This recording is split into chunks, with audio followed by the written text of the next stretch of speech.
You're listening to the Family Discipleship Podcast, a podcast of training the church.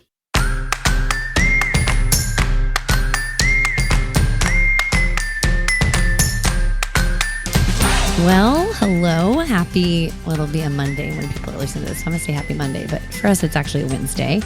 This is Cassie Bryant, and I'm here with my lovely co-host, the mother to mothers, and her sons, Chelsea Griffin.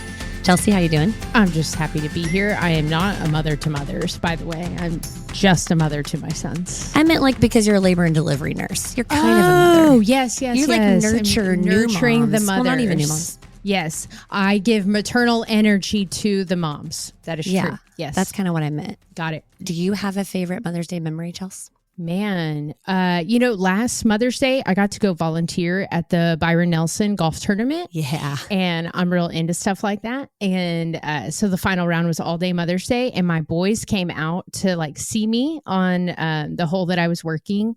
And it was so fun. I felt like it combined everything that I really like. I love my boys, love golf. And so the boys got to hang out with me by the number 7 green. And I don't know what that means. By the green, that's where the hole. Number 7. Oh, the hole. Okay, gotcha. Yeah, hole number 7. That's where I was working. Okay. And all these pro golfers gave my boys their golf balls. Cool. And they loved it. And I loved it. I was like high on life. Yeah. Yeah. It was awesome. So your good Mother's Day would be like a terrible Mother's Day for me. For a lot. Yeah. Yeah. Yeah. Hey, it's not just the two of us today. We are joined by 2 moms I have been so blessed by these past few years, Bethany Barnard and Kelly Needham. And they also just happen to be very good friends. So this will be very fun. Beth and Kelly, how are you guys doing today? Doing great. Doing good. So happy to be here. We're so glad you're here. You guys, if you'll tell us just a little bit about you, your families, and your ministry before we jump into some questions about motherhood. I am a mom of 5, ranging from 13 down to 1.5. So we got the spread there. We've been married for coming up on 18 years. My husband's a pastor, started as a Christian recording artist, moved into worship pastor, is now a teaching pastor. So our life is very driven by the ebbs and flows of church ministry. And I also, in the spaces, the nooks and crannies of my life, find time to write. And so, that's a little bit about me. You guys have a great podcast too, you and Jimmy, right? We do have a podcast. I didn't even mention that, but we have a lot of fun. My husband, if anybody knows him, is a hoot. He is crazy. And all that crazy can't come out on Sunday on the pulpit. And so the podcast is a fun place for him to be his full self and talk theology. So we have a blast. Yeah, that's so fun. Beth, tell us about yourself. Yeah, I'm a mom to 4 daughters. Our oldest is 13. Our youngest is going to be turning 6. And Shane and I, we met because of music. So he's in Shane and Shane. He's a Shane of Shane and Shane. And it's not confusing. No. And back when I went by Bethany Dillon, I met him and we fell in love and we got married about 16 years ago. But this season of motherhood and even really marriage, I'm just an introvert who I think really soon after getting married, I was like, I really want to be home when you're home. And my mom was a stay-at-home mom, and so just kind of leaned in that direction. So I'm home with the girls, and we're part of a church. Shane leads, and I lead just as our area of service to our local church, and just doing the normal life stuff. And my husband as well is crazy. True. And so when our families get together, it's like, who's going to be the most ridiculous of the 2 of them, trying to make everyone laugh. They do kind of egg each other on, which is entertaining and sometimes dangerous to things inside of our houses that sometimes or inside of our heads, like our eardrums. Yes. Wow. Yes. We're also both adoptive moms. Neither one of us mentioned that, but we both have adopted kiddos as well. Oh, that's awesome. Well, today we're talking a lot about Mother's Day, and we know Mother's Day can be filled with a lot of expectations, mixed bag of feelings. Will y'all share with us what kind of emotions surface for y'all on Mother's Day for you ladies? And are there any traditions that you guys have that you want to share about? My mom is still living. My dad is with the Lord and Shane's dad is with the Lord. I would say that Mother's Day feels for me now that that's the reality. As far as honoring my mom and my mother-in-law feeling honored, it's like there's kind of that weightiness in your mind of, oh, like there isn't someone more than even being an empty nester. There isn't someone at home that's going to affirm face to face today what investment and sacrifice and just place of honor that they have. And so it feels weighty. And then as a mom, I'm, clinically an overthinker. And so I think there's kind of this thing in me that's like, oh, like, are they going to try too hard to tell me how much I mean? Are they not going to tell me enough how much I mean? And so I'm just being honest. Like, we're not huge. Shane nor I are very big on like, it's Valentine's Day. Let's go out. It's this day. Let's go out.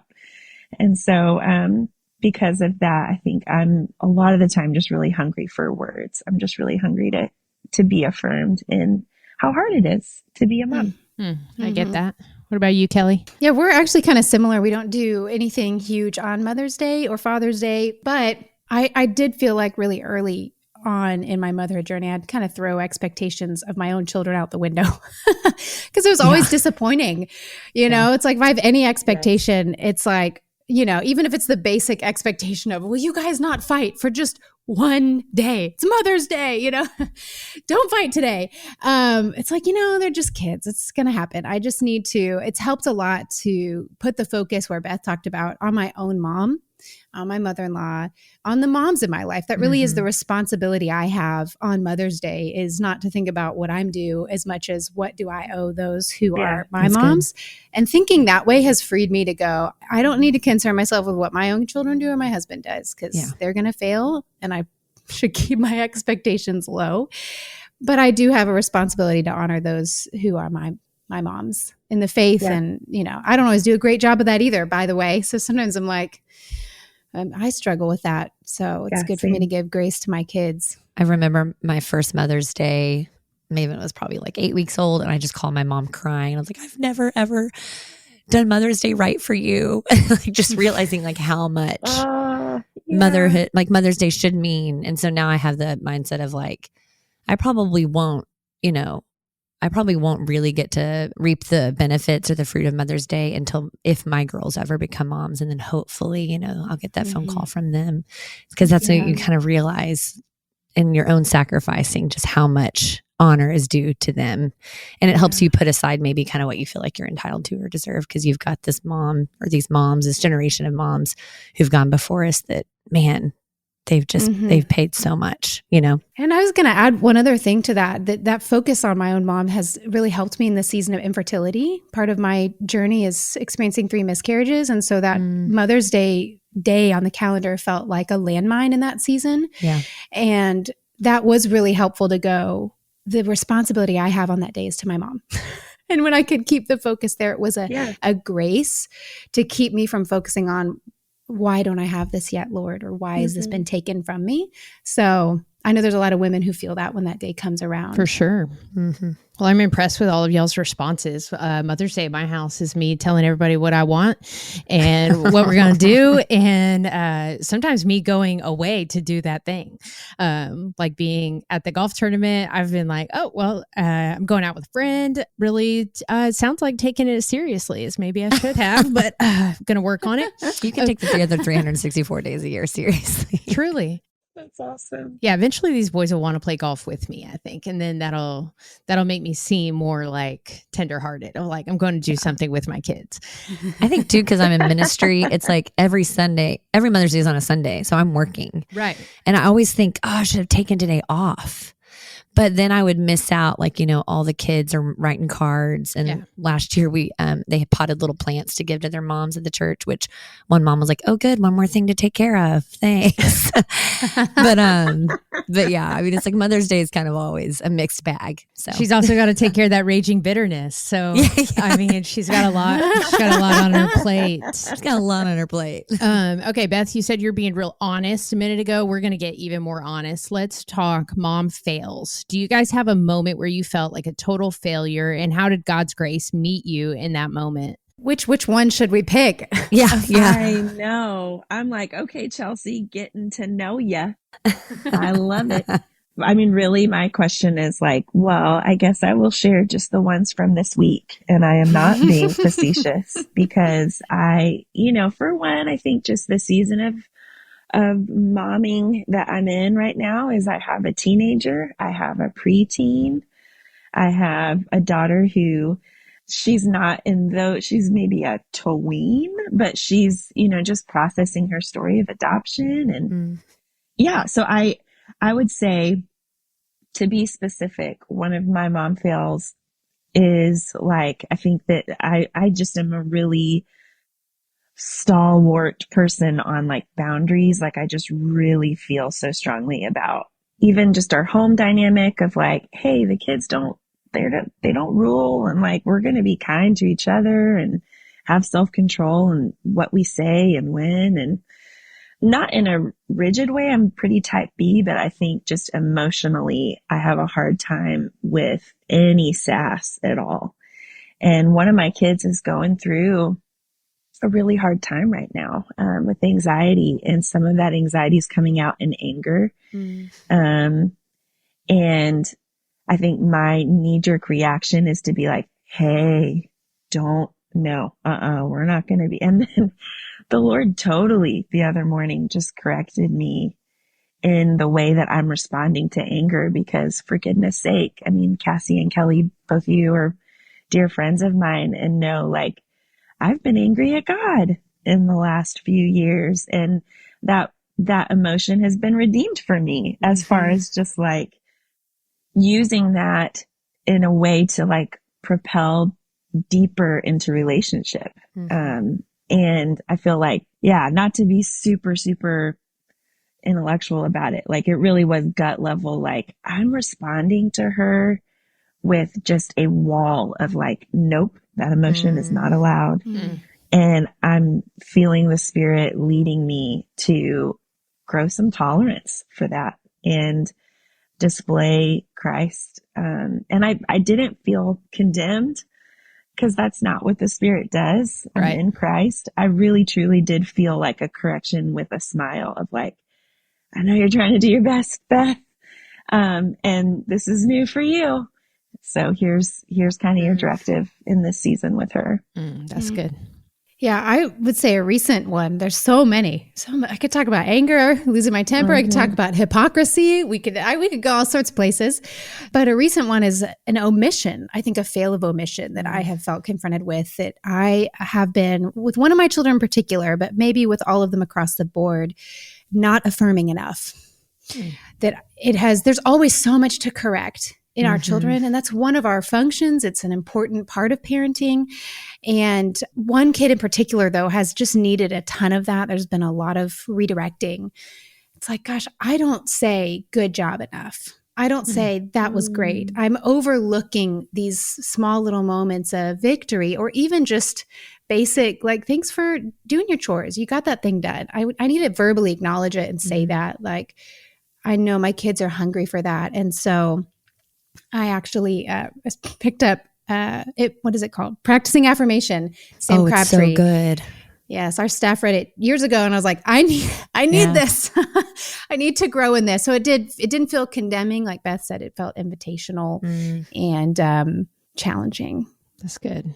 Y'all, when I wrote the question, I was thinking like, when you sent your kids to school without lunch or something. But y'all went deep.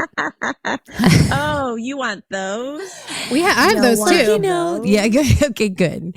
The ones that really kind of put you on edge and make you feel like, I can't even do lunch right. It's like, I don't know. I've got, once Eric booked a vacation for us. This is, I don't even know how many years ago, But I didn't look at the date. He booked it. He called, asked if it was okay. I said yes. And we ended up missing the girls' first day of school. And it was like, I remember that year. yeah, you do. I was a mess. And then I did everything I could to make it right by having like balloons and Chick-fil-A for breakfast and having the mother-in-law and the aunt there to cheer them on, and the picture of their first day of school that year. I'm not in it, and that's okay. So much grace.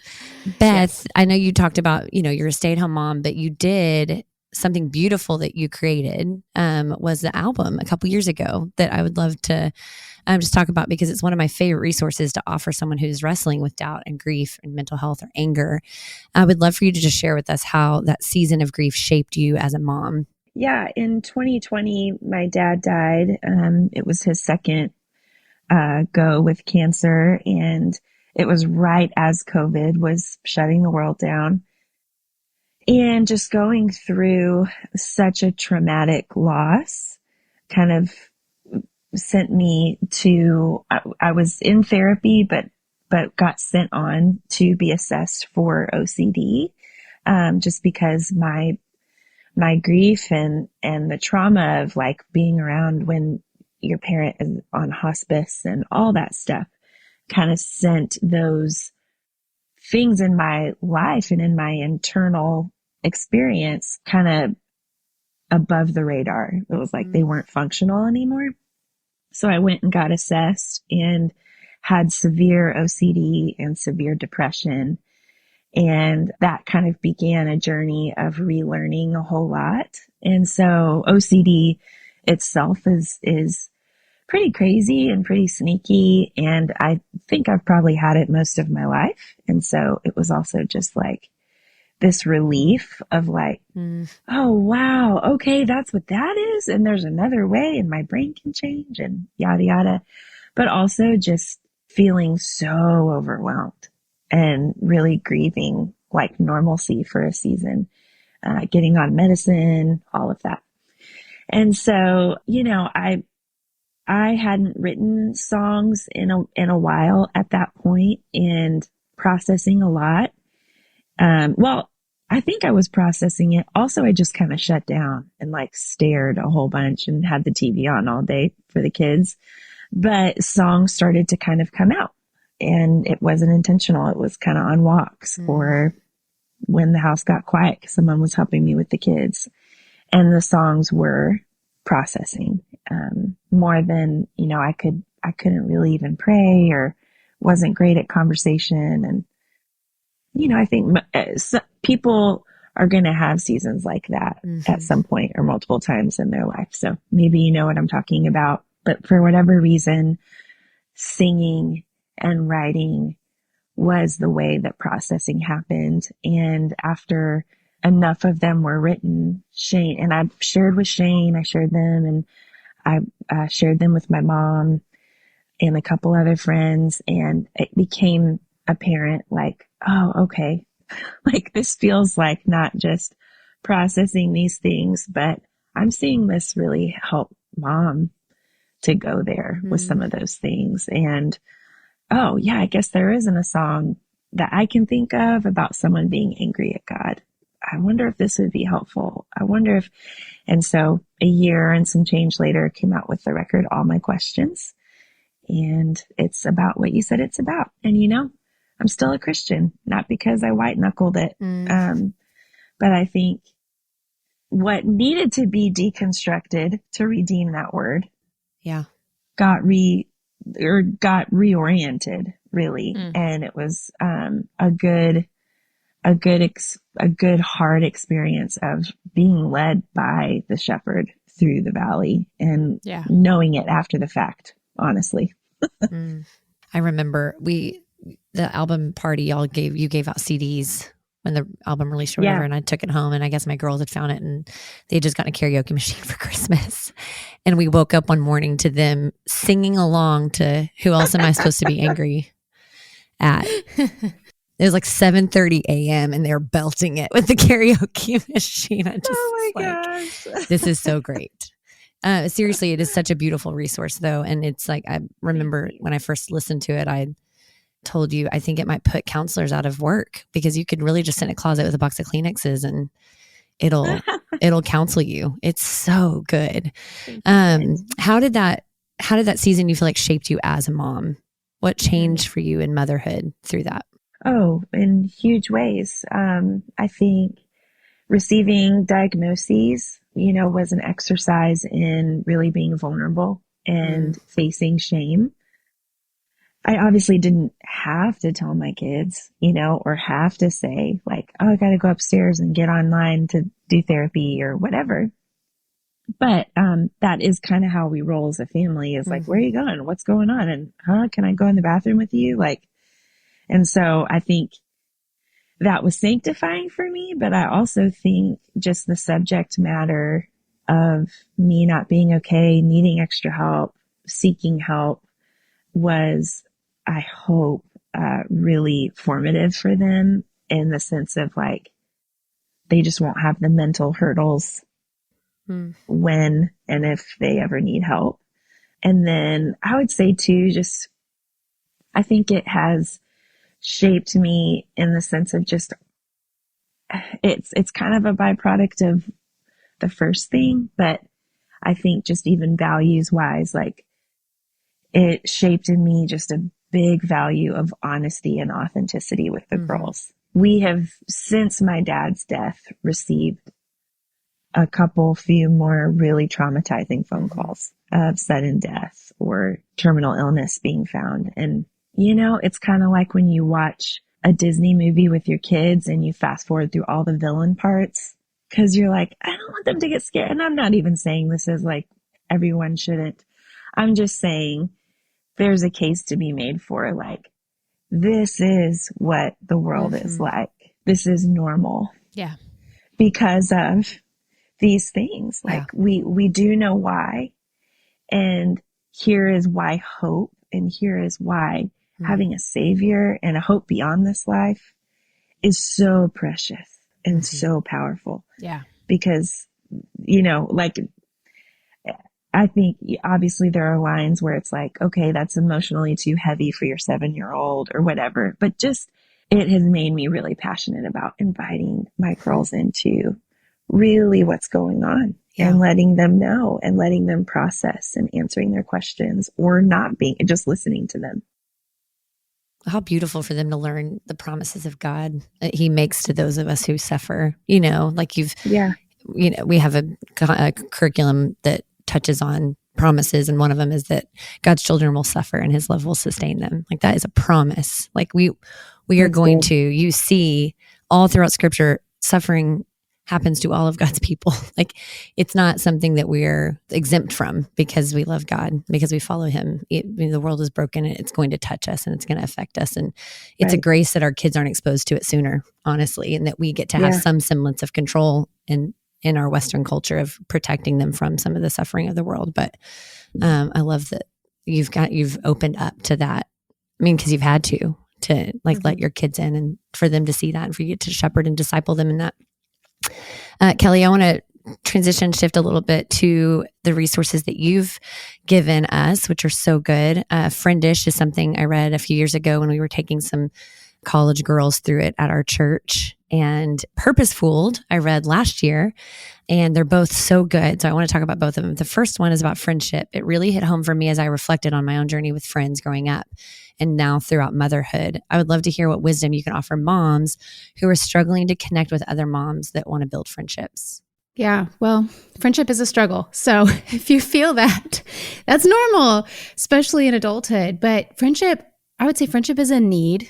It's not a privilege.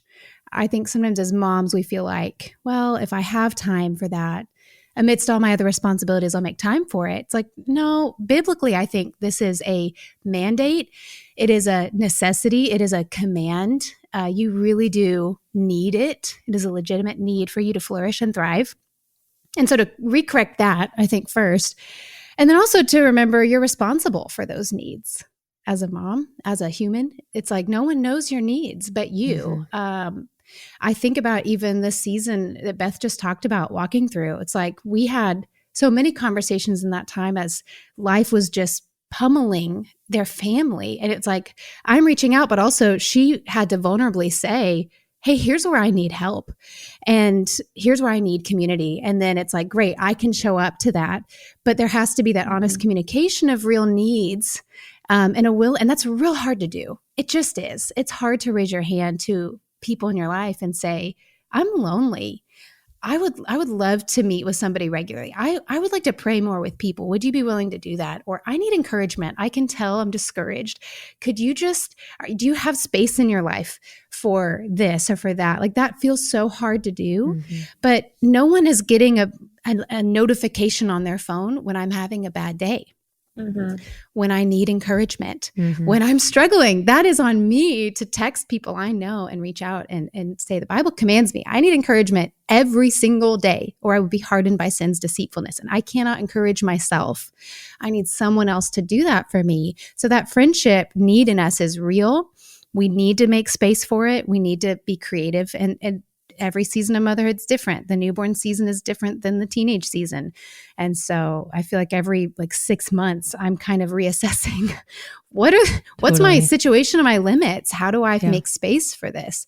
But it really is something necessary to us. I think some of the best advice you've given throughout that resource, and then when I've ever heard you talk about it, is be the friend you want to be. So we can spend so much time feeling like we're looking at other friend groups or other friends, wishing we had that, but then fail to take initiation, kind of to take the initiative to pursue that and to chase it. And sometimes you are the initiator and you can grow weary and feel like, why am I always the one initiating?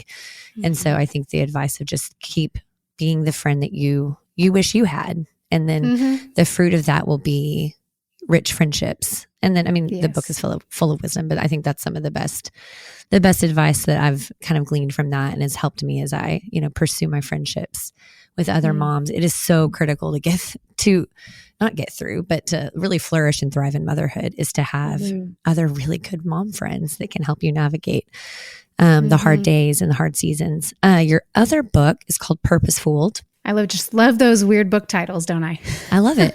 Purposefooled. It's good.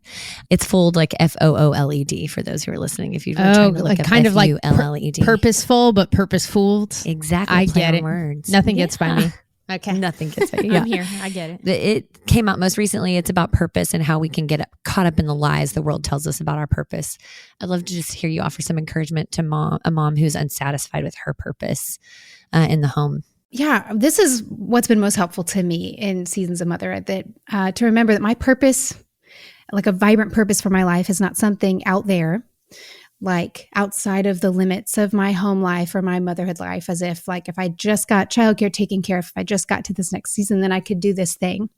And my purpose, a vibrant purpose, isn't in here, in my home. I think sometimes I've also kind of overcorrected and been like, okay, well, I was made to be a mom, so I'm going to really lean into motherhood, and I'm going to find within my home this deep and abiding sense of this is what matters in life. And that's commendable, but that's not my purpose either. That scripturally, my argument in that book is your purpose is actually not a what, but a who. Your purpose is a person. You were made for God. And that is so much bigger and more important than motherhood, than a job, than a ministry. The very person of God is the only thing that will satisfy that deep ache. And that's been so freeing for me because there's seasons of motherhood I love and seasons I don't love. There are tasks in my home I love and tasks I hate. And that's a mixed bag for all of us, I think. And it's freed me to go, if my purpose is a person, then really how I should live is for that person and with that person. I now do my life with God and for God because that's for whom I exist.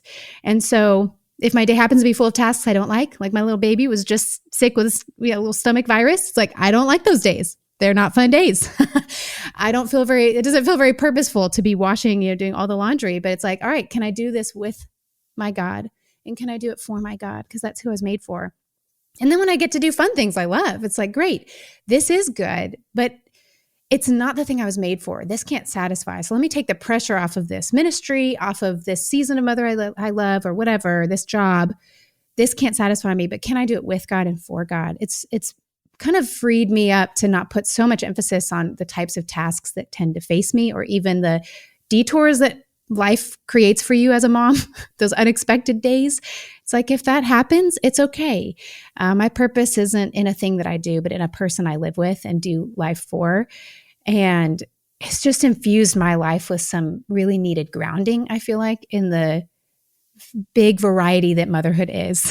It's always changing and up and down. And that's really helped me as a mom. That's awesome. I love how, from what both of you've shared, you've taken your experience, what's been hard, what's been grievous, and just turned it into something that serves others. And that's such a beautiful thing. Mm-hmm. Our podcast really focuses on equipping parents and church workers in the discipleship of their kids, whether in their ministry or in their home. Will you guys share a little bit about what discipleship looks like in y'all's homes? So discipleship in our home, I will say that, you know, I felt a lot of pressure the first chunk of parenthood, in the sense of like, man, we are not having family devotions, or gosh, I should be reading like Bible stories or the Bible to them at night, or whatever marker there was or can be, you know, in my mind, like the ideal of pouring God's word into them and all of that. And I think, you know, part of that is from a place of like valuing God and valuing them knowing God and loving them. But I think the pressure was there and inevitably gave way to like failure, just missing the mark. Because for one, you know, just with the nature of the way our life is, it's like Shane's in and out of town, or we've got someone in town that we're hosting, or someone is sick and they're sleeping in, and then who's going to help get the kids to school, right? And so to have this like rigid, this is what a Christian family does.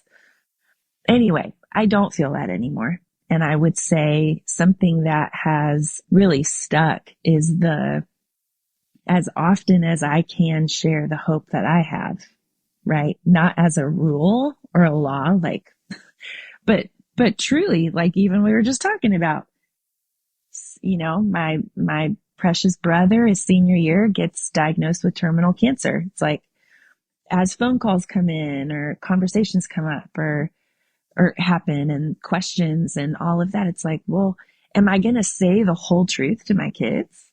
Yeah, I should. And trust God for that. Like as we go, kind of like Deuteronomy 6 talks about, is more my style. I think it's more doable in the way that our life looks. And the other thing would just be, I've seen other people like set the example in doing this, of not assuming that my kids are Christians. I think helps disciple them. Yeah. Because I mean, like a disciple is a follower, a student of. Yeah. Do I think all 4 of my girls are disciples of Christ? I don't. I know that not all 4 of them are. I hope that there's a day when all 4 of them are, but I'm not going to talk to them in a way that assumes their salvation. That's not helpful. So I'm going to talk about my walk with the Lord Jesus and my relationship with the word as my own, not a plurality of, like, to give space for them genuinely coming to Christ and having their own journey towards him. And to not have them feel the pressure from me of like, you're a Christian, right? So I would say it's more of maybe the lack of saying and the lack of doing or like requiring from them that feels like discipling unto discipling. Cool. Yeah, I think we're kind of in a similar boat, maybe because both of us are married to musicians, and life is weird when you've grown up around touring, and consistency on the daily is hard. And so it's helped for both of us to kind of zoom out and think about discipleship less in terms of what are the daily habits, and rather what are maybe the quarterly, annual habits that has freed us to then go, what do we want to be talking about this year? What things do we want to do? Like we recently bought something that goes through a type of sexual discipleship that deals with just how to understand sexuality and gender identity from a biblical standpoint. And we were like, let's just try and get through that this year. And it's freed us to then evaluate week by week. Hey, is there a night this week that would be good to do the next video? But it's not like, oh, because as soon as we put it into like, it's on Wednesday, it's on Friday, it's going to get messed up. And then you feel discouraged. And my husband, more than me, is very type A in this space and feels a lot of pressure as a husband and a father to have those very rigid, consistent things. And I think it's helped him to just remember the boundaries are very broad, actually, in the Bible as far as how this should look when it comes to discipling our kids. We have kind of two basic, don't provoke them, and then, train them in the discipline and the instruction of the Lord. It's like, okay, what does that mean? It means I should be gracious and I should have some kind of intentionality. But like how that plays out is there's so much freedom to evaluate our own family. And our family size plays into that. The ages of our children play into that. What type of school? Our kids are in a public school. That's played into our decision-making about how we're going to do this, and tried to figure out not what everybody does, but rather what would work for us to have some measure of intentionality that feels like we can live within it with joy, because our kids also need fun. I think that's something we've been inserting intentionally into our discipleship is levity, because they're pastors' kids, because there's a whole lot of that in their life. We've decided if mom and dad can get on the trampoline with the kids once a week, that's actually going to do something for them as they also hear us talk about Jesus. And so and that's changed over years. So I just feel like there should be a lot of flexibility, but that's what it looks like for us right now, is if more broad, what are the agendas in this season that we're trying to talk about or have conversations around, and being able to acknowledge this summer maybe is a full one. So let's keep it real light as far as what our expectations are of ourselves as parents, and just focus on that. Let's not exasperate them. Let's be present. Let's be taking advantage of those car rides and those as you go moments, and not put any other thing on the schedule, and let it be light. And that's okay. There's freedom for that. Yeah, that's good. I think moms universally need to hear a word of freedom and the tenderness of Christ that is like, I am not always I'm not ever shaking my finger at you, telling you you're not doing enough. He's always calling us into something better. He's always inviting us, and every family is different. On our podcast, we love to share what we do in the Griffin home, what Cassie does in the Bryant home, but there is no way to make discipleship of your children prescriptive. Like you said, Beth, some families, the children at a young age feel the Holy Spirit call them to belief and faith. And in our family, we have a kid who's made a profession of faith, and we have some that haven't. That makes things tricky. There is no way to prescribe it from one family to another. So thank y'all for sharing that. Just so honestly about your own homes. Okay. Moms love to give advice, don't they? Or I think women like to give advice, which is great. What will you guys share? One of the best pieces of advice that you've received as a mom that you think might bless our listeners? I'll share one that came less from direct advice and more from, as an adult and coming into motherhood, I began to look back on my own experience as a child and have such fond feelings for my own mom and how she mothered me. And then as I began to ask her those questions or just reflect, it was like she enjoyed us. She enjoyed being a mom. And that's become for me kind of a check for me. What I'm going to do as a mom, what I'm going to do is anything that will keep me able to enjoy my children, if that makes sense. Like we did homeschooling for a season and it was rough. And I was losing that.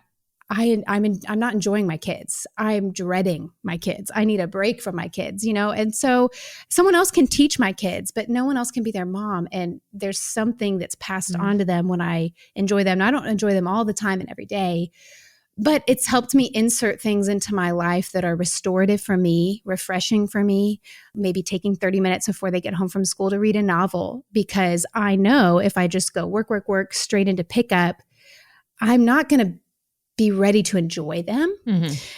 I need a break. And I used to feel guilty about that. I used to feel like it's just like needless self, love or whatever. But now I think I see it more as, no, this really is me trying to restore and refresh my own energies so that when I'm encountering my children, what they're feeling, hopefully a majority of the time, is a genuine sense of, I enjoy you. I enjoy your company. I enjoy being your mom. And that's kind of been a decision-making bar for me that I've passed on to others, is more than doing all the right things for them, but like that's a version of what I could do all the right things. I could make all the best meals. I could read them all the best discipleship books. I could train them in all these things. But if I don't enjoy that and I don't enjoy them, it's a loss. It's a net loss. Yeah. But if I do none of those things, but sit on the couch and we eat frozen chicken nuggets that we threw in the fridge and we watch a show all day, but my kids feel a sense of, my mom enjoys time with me, then that's the win. And it's just helped me have a lot more grace for myself and make healthier decisions about commitments and jobs and other things I'm adding into my life. That's so good, Kelly. Me too. Is that the best advice you've been given, Beth? Like, I just received it. That was it. The best advice I ever got was, well, mine, that's funny because the first thing that came to mind, and praise God for this, Kelly and I both really love our mom. Like we don't have the same one. Our moms. Like my mom, I think, and I tell her that, on her birthday and Mother's Day cards and all of that, of like, yeah, I do have a check of like, okay, was my mom super stressed out about the house always being clean? No, she wasn't. I don't remember climbing over filth. It was just, anyway. Yeah. So I like, she is just a measure for me of like, because on the other side of raising us kids, it's like, we all just think the world of her. So I say that to preface, the best advice kind of goes with what you just said, Kelly, but my mom received advice as a young mom from her pastor's wife, who is just a lovely woman. And she just said, Tina, at the end of all of this, you're going to want to have relationship. Relationship is what you want at the end of it. It's not a result or an outcome. You want relationship with them. That's good. And so that was, and I can see that value when I look back at my childhood and even now. And so that's kind of, like even with one of my kids that's harder, and Cassie and Kelly, who I'm thinking of, like, and there's hard times of maybe connecting or just persevering and being the adult. And I do think of those words often of like, you know what though? I, God willing, am going to have relationship with her for the rest of my life. Yeah. And I want to have a good relationship with her when she is 9, when she is 16, when she's 30. I want to have relationship. And so that gives me some guardrails. That gives me even some purpose in the hard. That's so good. Okay, last question. We always ask our guest how our listeners can be praying for them. So, Kelly, how can we be praying for you? That's so awesome. Well, as I said earlier, we have 13 down to 1, which makes life pretty busy right now. And so we're just hungry for wisdom in just areas that come down to commitments.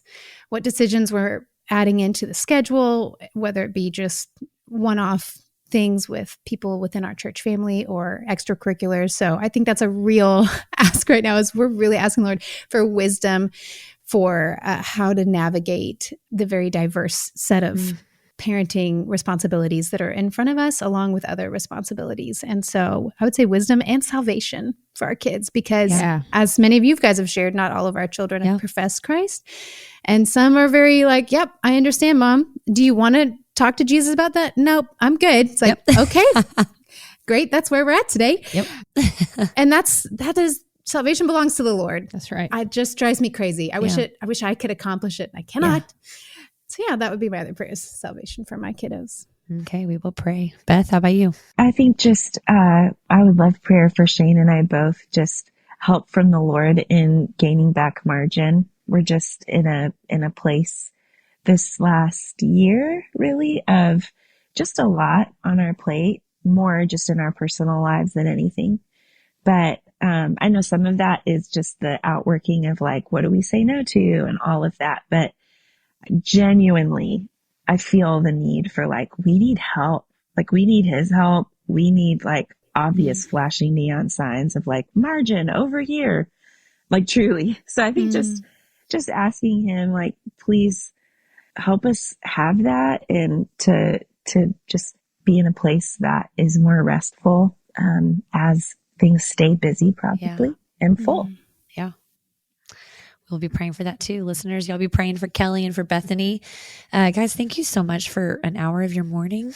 I know that will bless our listeners and, mothers and fathers alike. And so it's always just encouraging to hear from other moms. And I knew you guys would be not just wise and encouraging, but also honest and authentic. And that, so often is the most blessing, like the most encouraging thing for our listeners, just to hear like we're all just doing the best we can do, Yeah. Chelsea, you want to close us out? Yeah. Well, thanks for listening, friends. If you think it's as important as we do to disciple our families, please help us out by giving us a great review wherever you listen to podcasts, visiting one of our sponsors, and share this episode with one of your friends. If you want to keep up with us or join the conversation, you can follow the Family Discipleship Podcast on Instagram and Facebook. We love you, listeners. We're looking forward to all God has for us this spring.